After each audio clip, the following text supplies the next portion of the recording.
హృదయాన్ని కూడా తృప్తిపరచండి నాయన. నీకే స్తోత్రాలు. ఈ రాత్రి మీ దాసులు నీ పక్షమున నిలవబడుతూ ఉండగా నీ బలమైన అభిషేకపు మాటలు మీ దాసుని నోట నుండి మీరు మాతో మాట్లాడమని ప్రార్థన చేస్తూ ఉన్నాం. బలమైన నీ సందేశాన్ని, ఇదిగో నా తండ్రి, తరతరాలకు కూడా గుర్తుండిపోయే సందేశాన్ని అనేకులను ప్రేరేపించి, బలపరిచి, ఉత్తేజపరిచి, ఉజ్జీవపరిచి, ప్రోత్సహించి, ఆశీర్వదించదగిన బలమైన నీ వాక్కుని మీ దాసుని నోటి ద్వారా మీరే ఈ రాత్రి మాట్లాడమని ప్రార్థన చేస్తూ ఉన్నాము తండ్రి. నీ దాసుడు మాట్లాడుతూ ఉండగా నీ బలమైన అభిషేకమును ఇదిగో ఈ స్థలమంతటి మీద కొమ్మరించమని ప్రార్థన చేస్తూ ఉన్నాము. మీ దాసుని యొక్క పాట ద్వారా, ఆరాధన ద్వారా, వాక్యము ద్వారా ఈ స్థలమంతటిని కూడా ఇదిగో జీవనది ఈ ప్రాంతమంతటిని కూడా ప్రవహింపచేయమని ప్రార్థన చేస్తూ ఉన్నాము నాయన.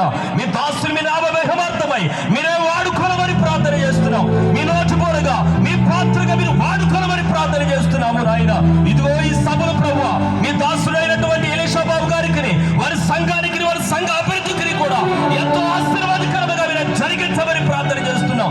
ఈ సభల ద్వారా అనేకమైన కుటుంబాలు ఈ సంఘములో చేర్చబడాలి నాయన.